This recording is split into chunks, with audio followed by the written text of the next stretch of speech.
தோழர்களுக்கு வணக்கம். நேத்திக்கு விஜய் வந்து தமிழ்நாட்டின் முதலமைச்சர் ஜோசப் விஜய் வந்து திருச்சிக்கு போயிருந்தார். அதாவது திருச்சியில் இடைத்தேர்தல் நடக்க போகுது, உங்களுக்கு எல்லாருக்குமே தெரியும். அதாவது அவர் 2 தொகுதியில் நின்னார், பெரம்பூர், திருச்சி. இப்போ 2 தொகுதியிலும் ஜெயிச்சுட்டு இப்போ முதலமைச்சராக இருக்கிறாரு.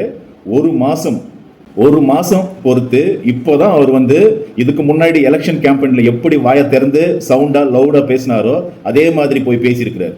இந்த இடைப்பட்ட நாளில் வந்து சட்டசபையில் ஒரு ரொம்ப, அதாவது அன்னியன் அம்பின்னு நீங்கள் கேள்விப்பட்டிருப்பீங்க இல்லையா சினிமாவில், அதே மாதிரி தான் அன்னியன் மாதிரி எலெக்ஷன் முன்னாடி பேசின ஜோசப் விஜய் அவர்கள் சிஎம் ஆனதுக்கு அப்புறமா அம்பி மாதிரி மாறிட்டார். ரொம்ப ஸ்லோவாக சாஃப்டாக இது வந்து குதிரை பேர அரசியல் இல்லை, இது வந்து குதிரை வேக அரசியல் அப்படின்னு சொல்லி கமுக்கமாக உட்காந்துப்பாரு. இப்படியே ஒரு மாதமாக தொடர்ந்து ஒரு 10 நாளில் 20 நாளில் 1 மந்த் கிட்ட ஆகுறப்போ ஏற்கனவே என்னென்ன மாதிரியான குற்றங்கள், கொலைகள், மோசமான விஷயங்கள் நடந்துட்டு இருந்ததோ அதை விட வந்து டபுள் ஆயிடுச்சு. எப்போ வாயை திறப்பா அப்படின்னாலும் வாயை திறக்கவே இல்லை, ஓடுறாரு, ஒளிறாரு, என்னென்னவோ பண்ணுறாரு. கடைசியில் சிஎம், அதாவது பிஎம் மீட் பண்ணதுக்கு போனார். அவர் எதுக்காக மீட் பண்ணதுக்கு போனாருன்னா 10 நிமிஷம் தான் பேசிட்டு வந்திருக்காரு. என்ன விஷயத்துக்காகன்னா ஒரு ரிக்வஸ்ட் வைக்கிறதுக்காக, அப்படிதான் சொல்றாங்க. என்ன ரிக்வஸ்ட்னா, தமிழ் தாழ் வாய்த்தை வந்து நாங்கள் முதல்ல பாடிக்கிறோம், அங்கே பெரிய பிரச்சனையா இருக்கு அப்படின்னு.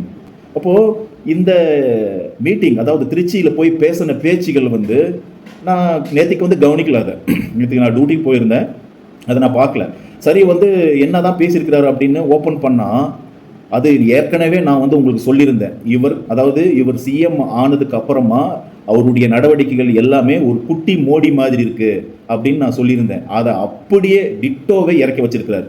இன்னைக்கு மோடி என்ன மாதிரியான அரசியல் வந்து நார்த்தில் பண்ணிட்டு இருக்காரோ, தொடர்ந்து வந்து 13 வருஷமா அவர் பிரதமர் ஆனதிலிருந்து அதே மாதிரியான அரசியலை இப்போ இவர் பண்ண ஸ்டார்ட் பண்ணிட்டார்.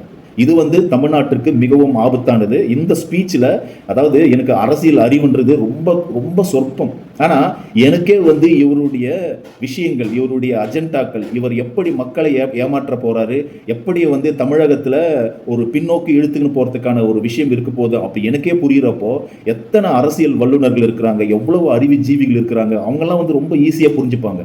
ஆனால் விஜய் அவர்களுக்கு வாக்களித்த இந்த ஒரு சிறு கூட்டம், அந்த கூட்டம் வந்து ஏற்கனவே பாதி பேர் புரிஞ்சுக்கிட்டாங்க. ஆனால் இன்னும் வந்து ஒரு சிறு கூட்டம் இருக்கு. அவர்களை ஏமாற்றி அடுத்த எலெக்ஷன் வரைக்கும் கூட்டு போவாரா, இல்லை அரசியல் தெளிவடைவாங்களான்னு தெரியல. சரி, ஓகே, பெரிய வீடியோ போகும் போல இருக்கு, கொஞ்சம் பொறுமையா பாருங்க, எனக்காக பொறுமையா பாருங்க. ஓகே, வீடியோக்குள்ள போலாம். ஆட்சிக்கு வந்து சில வாரங்கள் கூட ஆகல. 6 மாசம் அமைதியா இருக்கும்னு சொன்னவங்க எல்லாம் 6 நாள் கூட அமைதியா இருக்க முடியல. அதாவது என்ன சொல்ல வர்றாருன்னா, ஃபர்ஸ்ட் பாயிண்ட், 6 மாதம் அமைதியாக இருப்போம் அப்படின்னு சொன்னவங்க 6 நாள் கூட அமைதியாக இல்லை அப்படின்னு சொல்கிறார். அதாவது 6 மாதம் நாங்கள் ஒரு ஆட்சியை கவனிப்போம் அப்படின்னு சொல்கிறது வந்து எந்த மாதிரியே விஜய் புரிஞ்சிக்கினாரா, இல்லைன்னா தப்பாக வந்து மக்களுக்கு வந்து அதை கன்வே பண்ணுறாரான்னு தெரியல. 6 மாதம் வந்து உங்களுடைய கவர்னன்ஸ் அப்படின்றது வேற, சட்டம் ஒழுங்கு அப்படின்றது வேற. நீங்கள் என்ன சொல்லி முதல்ல குற்றச்சாட்டை சொன்னீங்கன்னா, கவர்னன்ஸை பற்றி நீங்கள் பெருசாக பேசவே இல்லை. கவர்னன்ஸ்ன்றது வந்து இந்த பாட்டிலுக்கு 10 ரூபாய் வாங்குறது, அதில் ஊழல் இதில் ஊழல்னு ரொம்ப மேம்போக்க தான் பேசிட்டு போனீங்க. புள்ளி விவரத்தோட நீங்கள் வந்து பேசவே இல்லை. அதாவது இதில் ஊழல் நடந்திருக்கு, இந்த மாதிரியான விஷயம் நடந்திருக்குன்னு பக்கா டாக்குமெண்ட்டோட எதுவுமே பேசலை. நீங்கள் பேசின விஷயம் எல்லாமே கடைசியாக 3 மாதத்தில் என்ன பேசுனீங்கன்னு சொன்னால், பல குற்ற சம்பவங்கள் நடக்குது, பெண்களுக்கு இங்கே வாழவே தகுதி இல்லை, பெண்கள் வந்து மிக மோசமாக இங்கே ஒரு வன்முறைகள் நடந்துக்கிட்டு இருக்கு அப்படின்னு பல சட்ட ஒழுங்கு பிரச்சனை தான் பேசுனீங்க. அப்போ நீங்க சட்ட ஒழுங்கு பிரச்சனை பேசுனதுனால அடுத்த 10 நாள்ல 20-30 கொலைகள் வந்து தமிழ்நாட்டில் நடக்குது. இப்போ இந்த ஒரு மாசத்துக்குள்ள 25 நாளுக்குள்ள 40-50க்கு மேற்பட்ட கொலைகள் நடந்திருக்கு, கற்பழிப்புகள் நடந்திருக்கு. உங்களுடைய கட்சியை சார்ந்தவர்களே போக்சோவில் கைதாகிறாங்க. ஒரு 17 வயது மதிக்கத்தக்க ஒரு பெண் வந்து சென்னையில், கோயம்பேட்டில், ஹார்ட் ஆஃப் சிட்டியில் கார் ஏற்றி கொல்லப்படுறாங்க. 10 வயசு சிறுமி வந்து பாலியல் வல்லுறவுக்கு உட்பட்டு 2 பேர் வந்து அந்த பெண்ணை சிதைச்சு கொலை பண்ணிப்பட்டிருக்காங்க. இப்படி பல விஷயங்கள். ஒரு பெண்ணை வந்து அவனுடைய காதலன் வந்து முகத்தில் கல்லால் அடிக்கடி பல சட்ட ஒழுங்குகள் சீர்கட்டு இதுக்கு முன்னாடியை விட அதிகமாக இருக்கிறதுனால இதை கேட்காம இருப்பாங்களா? அப்போ கவர்னன்ஸ்க்கும் இங்கே சட்ட ஒழுங்குக்கும் வித்தியாசம் வந்து தெரியாம நீங்க உங்களுடைய தொண்டர்களை, உங்களுடைய ரசிகர்களை குழப்புறீங்க. அப்போ இதை கூட கேட்காம யாரும் வாய் மூடி இருக்க முடியாது. மிஸ்டர் ஜோசப் விஜய், அடுத்த விஷயத்துக்கு போகலாம். ஆட்சிக்கு வந்து 1/2 மணி நேரத்திலேயே ஆரம்பிச்சிட்டாங்க. பாவம், ஒரு கல்யாண வீட்டுல எல்லாம் போய் குழம்பிட்டு இருக்காங்க. அடுத்து வந்து மு.க. ஸ்டாலின் அவர்கள் வந்து கல்யாண வீட்டில் போயிட்டு இந்த விஷயத்த பேசியிருக்காங்கன்னு அப்படின்னு குற்றச்சாட்டை வந்து விஜய் சொல்றார். நிறைய கல்யாண வீட்டில் தான் தந்தை பெரியார் ஆரம்பிச்சு, அண்ணா ஆரம்பிச்சு, ஸ்டாலின் ஆரம்பிச்சு, கலைஞர் ஆரம்பிச்சு, இந்த மாதிரி கல்யாண விஷயத்துல தான் அவங்க அரசியலே பேசுவாங்க. இப்போ கல்யாணத்துக்கு போயிட்டு வாழ்த்திட்டு வர்றதுக்காக மட்டும் போகலாங்க. கல்யாணத்துல எத்தனையோ அரசியல் அவங்க இதுக்கு முன்னாடி பேசியிருக்காங்க. அவங்க ஆட்சியில் இருக்கிறப்பவும் பேசியிருக்கிறாங்க, இல்லாதப்பவும் பேசியிருக்கிறாங்க. அப்போ கல்யாண வீட்டில் போயிட்டு அவங்க வந்து என்ன பேசுவாங்க? என்ன அரசியல்வாதி அரசியல் தான் பேசுவான். அப்போ திமுக அப்படின்றது வந்து ஒரு எல்லா இடத்துலயும் அரசியல் பேசி பேசி வளர்ந்த கட்சி. கல்யாண வீட்டில் அரசியல் பேசாத எங்க போய் அரசியல் பேச சொல்றீங்க? இதுவே வந்து அதாவது இவர் என்ன நினைக்கிறாருன்னா, அப்போ ஒரு கல்யாண இடத்துல கூட போயிட்டு வந்து குற்றச்சாட்டை சொல்றீங்க அப்படின்ற மாதிரி சொல்றாரு. ஆனா இது வந்து எல்லா காலகட்டத்திலையும் அவங்க வந்து எல்லா இடத்துலயும் அரசியல் பேசியிருக்காங்க. இந்த இடத்துல தான் பேசணும் அப்படின்னு இல்லை. இப்போ இவர் என்ன நினைக்கிறாருன்னா, முன்னாள் முதலமைச்சர் ஸ்டாலின் அவர்களை வந்து குறை சொல்ற மாதிரி, அதாவது சீப்பா பேசுற மாதிரி வந்து இந்த இடத்துல வந்து ஒரு பாயிண்ட் அவுட் பண்றாரு. அதுதான் நான் புரிஞ்சுக்கிறேன். நான் சொன்னதெல்லாம் நடக்குதா? 1 by 1 எல்லா புலம்பல்ஸும் அது மாதிரி என்ன நடக்குது? நீங்க என்ன சொன்னீங்க? என்ன நடக்குது? எல்லாமே மாறா இருக்கு. என்ன சொன்னீங்க? பதவி ஏற்கிறப்போ டைம் ஸ்டார்ட் நவ்னு சொன்னீங்க. இனிமே வந்து எந்த பிரச்சனை நடக்காது, எல்லாமே சுமூகமா போகும், பாலாறும் தேனாரும் ஓடும், இங்க வந்து ஒரு அமைதி பூங்காவா மாறும். அப்போ அந்த மாதிரியா நடக்குது? இப்போ அதுக்கு எதிராக தான் நடந்துட்டு இருக்கு. அப்போ என்ன சொன்னீங்க? அதையாவது சொல்லணும்ல.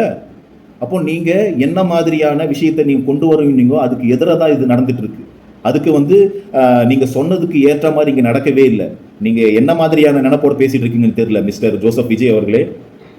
இத்தனை வருஷமா மாத்தி மாத்தி உங்களை ஏமாத்திக்கிட்டு இருந்த இந்த 2 பேரையும் வேண்டாம்னு சொல்லி ஒதுக்கிட்டு, இதுதாங்க எனக்கு பிடிக்கவே இல்லை. மாத்தி மாத்தி ஏமாத்திட்டுன்னு சொல்றீங்க. மாத்தி மாத்தினா இவர் வந்து அதிமுகவும் திமுகவும் பேசுறாரு. வெளிப்படையா பேசுங்க. திமுக அதிமுக. ஏன் அதிமுகன்னு வாய் திறந்து பேச மாட்டீங்க? அப்போ அதிமுக கிட்ட நீங்க எம்எல்ஏக்களை வாங்குறதுக்கு வந்து உங்களுக்கு வந்து அவங்களுக்கு, அதாவது அதிமுக ஜெயிக்கணும், ரெட்டை ஜெயிக்கணும், எம்ஜிஆர் கட்சி ஜெயிக்கணும், ஜெயலலிதா கட்சி ஜெயிக்கணும், எடப்பாடி கட்சி ஜெயிக்கணும் அப்படின்றதுல தான் ஓட்டு போட்டாங்க. ஆனா நீங்க என்ன பண்றீங்க? அங்கிருந்து வந்து குதிரை பேரம், அங்க இருக்கிற எம்எல்ஏ 4 பேரை விலைக்கு வாங்குறதுக்கு ட்ரை பண்றீங்க. ஏற்கனவே தார்மீகமா உங்களுக்கு வந்து இங்க கவர்னர் ஆட்சி வரக்கூடாது, பெரும்பாலான மக்கள் ஓட்டு போட்டாங்கன்ற காரணத்தினால எம்.கே. ஸ்டாலின் அவர்களோட போய் பேசி மியூச்சுவலா அவங்க கிட்ட போயிட்டு இந்த மாதிரி இந்த கட்சிக்கு நாங்கள் ஆதரவு தர்றோம், தமிழ்நாடு நாசமாக போகக்கூடாது, அவங்க வந்து பெரும்பான்மை வரல, மெஜாரிட்டி வரல அப்படின்னு சுமூகமாக ஐயுஎம்எல், விசிகே, அப்புறம் வந்து கம்யூனிஸ்ட் இவங்கெல்லாம் பேசிட்டு நீங்கள் ஹெல்ப்பை வாங்கிட்டீங்க. அதுவே வந்து பல விமர்சனங்களுக்கு இதாச்சு. அதுவே வந்து சரி தமிழ்நாட்டு நலனுக்காக நம்ம பேசாமல் இருக்கலாம் அப்படின்னு நினைக்கிறப்போ நீங்கள் என்ன பண்ணுறீங்க? அதிமுக கிட்ட போயிட்டு வந்து குதிரை பேரம் பேசுறீங்க. இதுக்கெல்லாம் எவிடன்ஸ், அதாவது செக்ரட்டரியேட்ஸில் அந்த அந்த இதில் வந்து அந்த ரிப்பன் மாளிகையிலே, ரிப்பன் மாளிகை கிடையாது, அந்த கோட்டையிலே வச்சு ஆதவ அர்ஜுனா வந்து அவங்க கிட்ட அதிமுக எம்எல்ஏ கிட்ட வந்து பேரம் பேசிட்டு இருக்காரு. அப்போ இவ்வளவு கேவலமா நீங்க ஒரு கட்சியிலிருந்து இன்னொருத்தருக்கு ஓட்டு போட்டவங்களை விலைக்கு வாங்கும்போது நீங்க அந்த கட்சிகளை பேசுறதுக்கான உங்களுக்கு என்ன அருகதை இருக்கு? உங்களுக்காக உண்மையா உழைக்க வந்த உங்க விஜய, உங்க அண்ணனை, உங்க தம்பிய, இதுதான் வந்து இங்க பிரச்சனையா என்னன்னா, உங்க அண்ணன், உங்க விஜய், உங்களுடைய இது அப்படின்னு சொல்லி இதே பழைய அந்த மோடி ஸ்டைல். இது நான் வந்து ஏழை தாயின் மகன், எனக்கு வந்து எதுவுமே கிடையாது, நான் உங்களுக்காகவே அர்ப்பணிச்சேன். அவருடைய ட்ராக் ரெக்கார்டை பாருங்க. அப்போ அதே மாதிரி தான் இவரும். இன்னும் நிறைய இருக்கு. புரட்சி தலைவர் எம்ஜிஆர் அவர்களுடைய முதல் தேர்தல்ல கூட இந்த அளவுக்கு ஒரு ஓட் பெர்சன்டேஜ் வாங்கல அப்படின்னு நிறைய பேர் சொன்னாங்க. ஆனா நீங்க டிவிக்கு அவ்வளவு நீங்க ஆதரிச்சிருக்கீங்க. நான் எம்ஜிஆர் அவர்களோட நான் கம்பேர் பண்ணல. எம்ஜிஆர் அவர் ஆக்சுவலி அங்க பக்கத்துல ஒரு ஸ்லைடு இருக்கு இல்லையா, அந்த ஸ்லைட்ல வந்து பேப்பர் வச்சிருக்காரு. இது வந்து ஒரு ஸ்கிரிப்டட், ஏற்கனவே ஒரு 10 நாளைக்கு முன்னாடியே இங்க திருச்சிக்கு போறதா பிளான் வந்துருச்சு.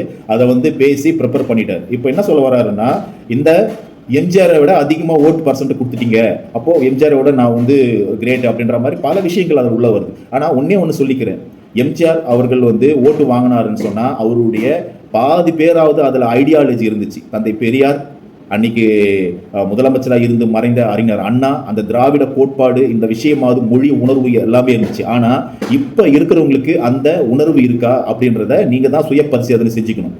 அப்போது நீங்கள் இந்த ஷார்ட் பீரியடில் ஓட்டு வாங்கினதுக்கான விஷயம் என்னைக்காவது நீங்கள் வாயை திறந்து எங்களுடைய கேம்பெயினில் 20 நிமிஷம் பேச்சில் டாக்டர் அண்ணல் அம்பேத்கர் அவர்களை பற்றியோ, பெரியார் அவர்களை பற்றியோ, அவர்களுடைய கோட்பாடுகளை பற்றியோ என்னைக்காவது 2 நிமிஷம் பேசியிருப்பீங்களா? அந்த 2 நிமிஷம் பேச்சில் எந்த மாதிரியான உங்ககிட்ட கைத்தட்டல் வந்தது? ஏதாவது ஒரு ப்ரூஃப்? அப்போது என்ன மாதிரியான ஒரு கூட்டத்தை நீங்கள் உருவாக்கிட்டு இருக்கீங்க?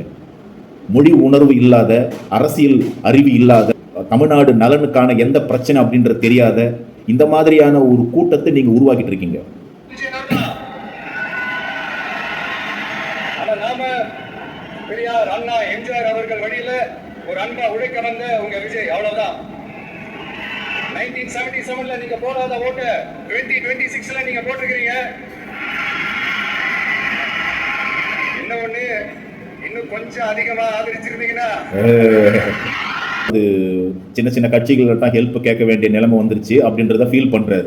அதாவது எல்லா அரசியல் வல்லுநர்களும் அவருக்கு 10-15% சீட்டு, 10 வாக்கு தான் கிடைக்கும், 10-15% வாக்கு தான் கிடைக்கும் அப்படின்ற மாதிரி தான் எல்லாருமே பேசினாங்க. அதுதான் உண்மை. ஆனா என்ன மாதிரியான விஷயம் பண்ணீங்க நீங்க? அதாவது ரூட் மாஃபியா அப்படின்ற ஒரு விஷயத்தை உருவாக்கி பல லட்சக்கணக்கான ஃபேக் ஐடியை உருவாக்கி நடக்கின்ற ஆட்சியில் வந்து ஒரு 3 மாதத்துக்கு முன்னாடி ஸ்டாலின் அவர்களுடைய ஆட்சியில் நடக்கிறது வந்து மிக மோசமான ஆட்சி அப்படின்ற மாதிரி ஒரு போலியான நரேட்டிவ் வந்து செட் பண்ணிகிட்டே இருந்தீங்க. அப்போது அதன் மூலமாக நீங்கள் வந்து அது ஒரு ஃபேக்ட். அது மாதிரி நிறைய ஃபேக்ட் இருக்குது. சின்ன குழந்தைங்கள அப்பா அம்மா கிட்ட வந்து கெஞ்ச வைக்கிறது, அவங்க தாத்தா பாட்டி கிட்ட கெஞ்ச வைக்கிறது, இந்த மாதிரியான ஒரு நரேட்டிவ் செட் பண்ணீங்க. நிஜமாவே சொல்ல போனால் எலெக்ஷன் கமிஷன் வந்து உங்களுடைய வெற்றியை வந்து நிராகரிக்கணும். ஏன்னா சின்ன பசங்களை வச்சு நீங்கள் ஓட்டு போட்டு அவங்கள கம்பல் பண்ண வச்சு நீங்கள் ஓட்டு வாங்கினதா ஒருத்தர் வந்து பெட்டிஷன் போட்டிருக்கிறாரு. கோர்ட்டில் வந்து இப்போ அது கேஸாக இருக்குது. ஆனால் இன்னைக்கு இருக்கிற எலெக்ஷன் கமிஷனில் அதெல்லாம் நடக்குமான்னு தெரியல. அதெல்லாம் கரெக்டாக இந்திரா காந்தியை டிஸ்மிஸ் பண்ணாங்க.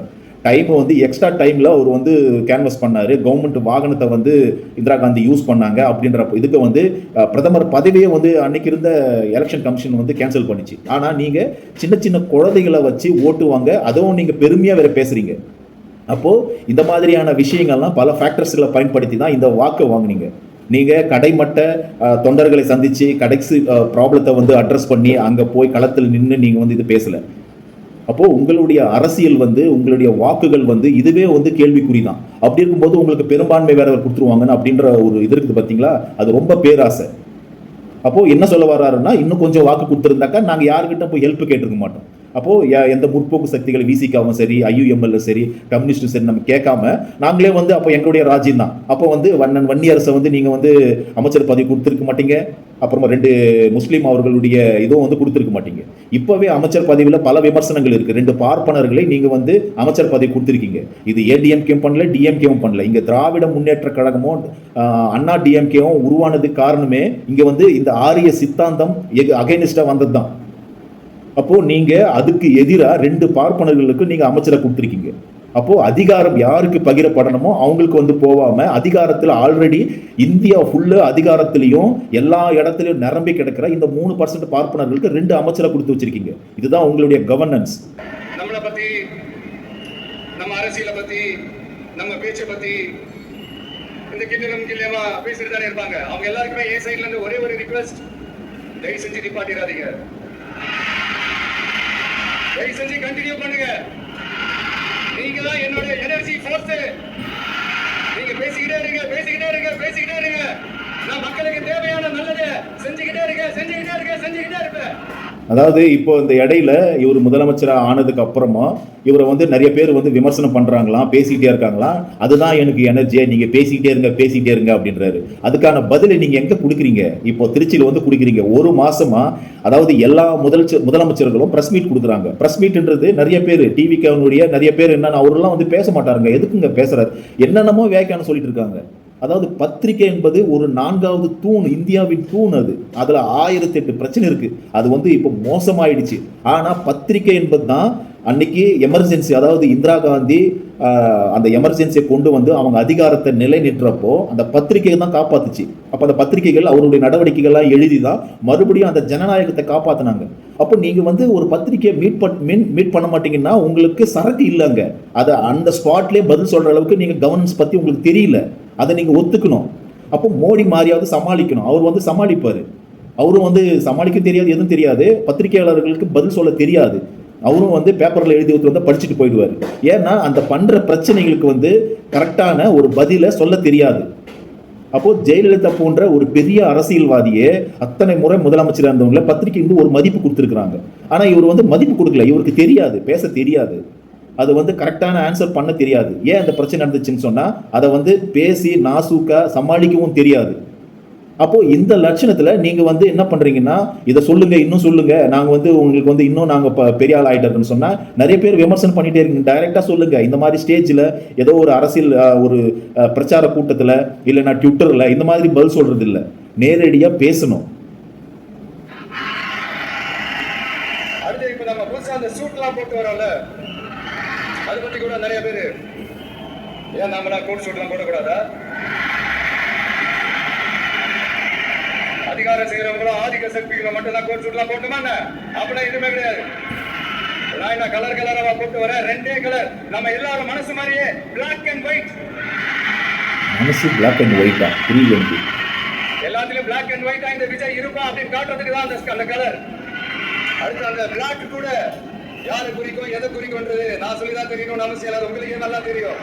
ஓகே, இப்போ ஒரு கோட்டு, அதாவது அவர் கோட்டு போட்டுன்னு வராரியா, அதை விமர்சனம் பண்ணுறாங்கன்றத சொல்லிட்டு இருக்காரு.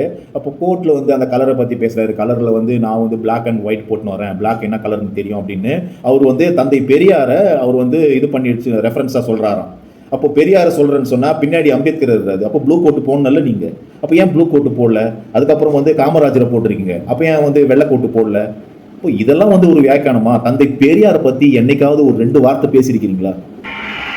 இப்படிப்பட்ட நம்ம தெய்வங்களை, இப்படிப்பட்ட நம்ம மக்களை தற்குறின்றது. இப்போ நம்ம மக்களை அப்படின்னு எல்லா மக்களையும் இங்க தற்குறின்னு சொல்லல.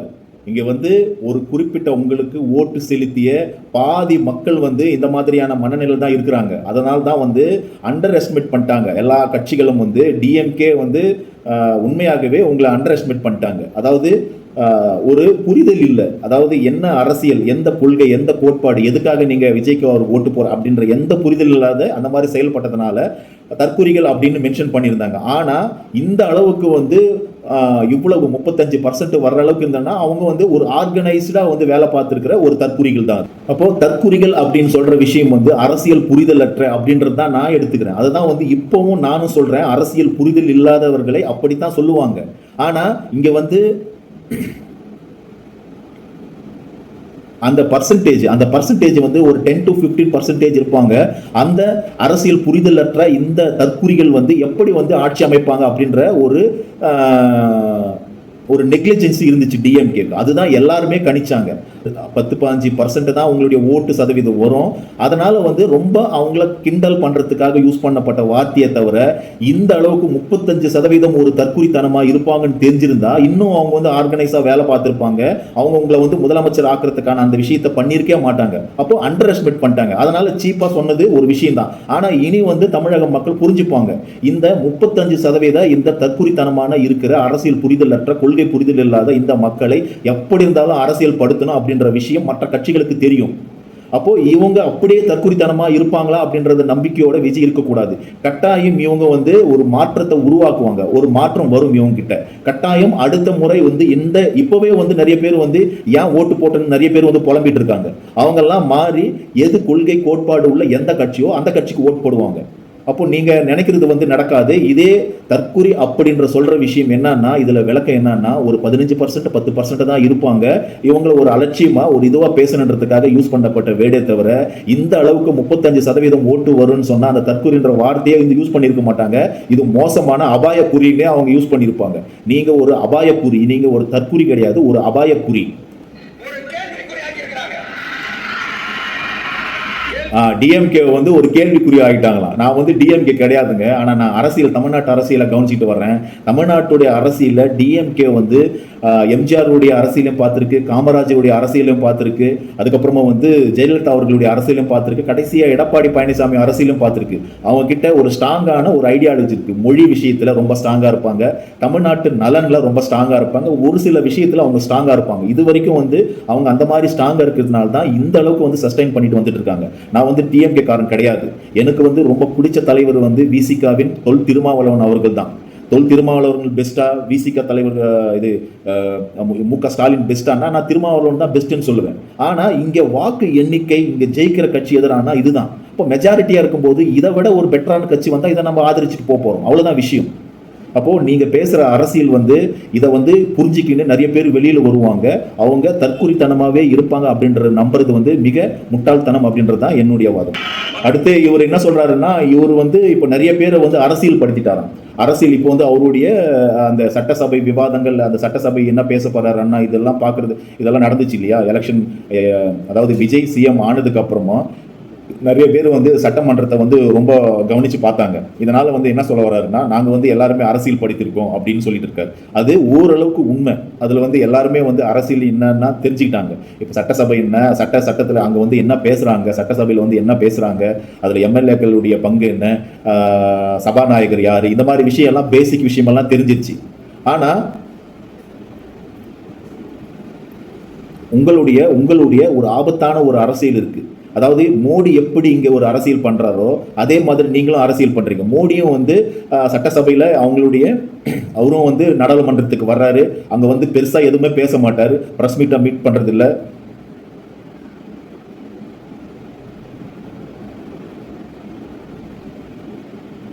அது வந்து உண்மையாகவே ஒரு நல்ல விஷயம் தான்.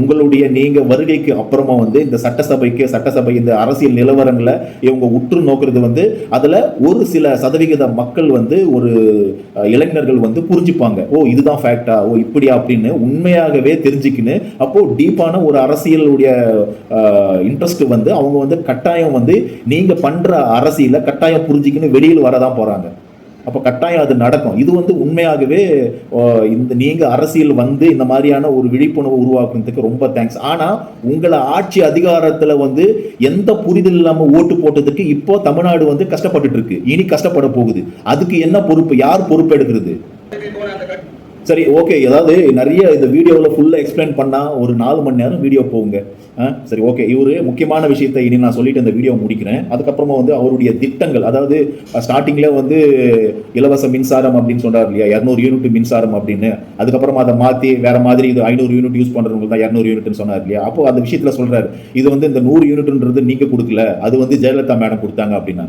அப்போது அதுக்கு முன்னாடி கலைஞர் என்ன பண்ணார் மின்சார விஷயத்தில், அது சொல்லணும் இல்லையா. நீங்கள் நேர்மையான ஆளாக இருந்தால் அப்போது என்ன கலைஞர் பண்ணாருன்னா விவசாயிகளுக்கு வந்து இலவச மின்சாரத்தை கொடுத்தாரு.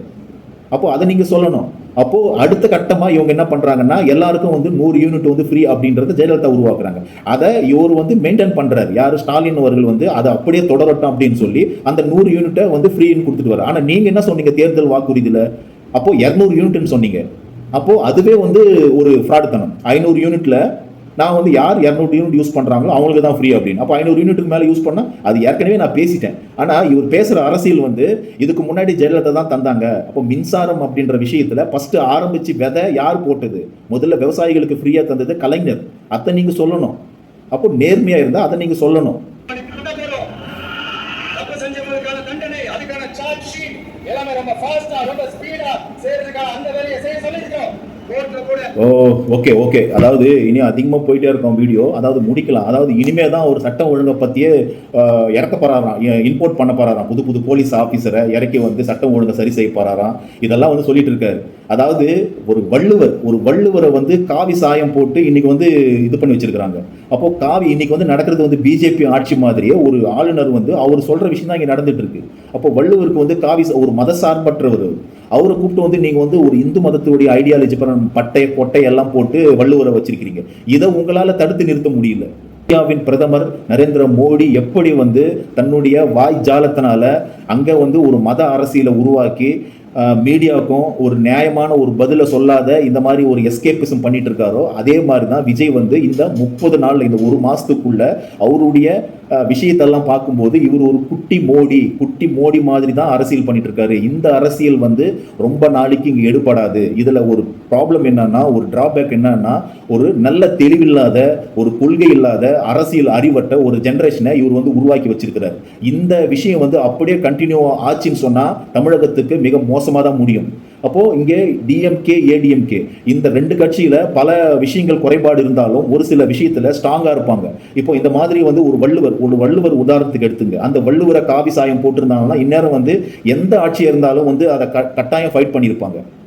அடுத்து வந்து தமிழ்த்தாழ் வாழ்த்து வந்து மூணாவதுல பாடுறாங்க. ஆனா அதையும் வந்து இவங்களால பண்ண முடியல.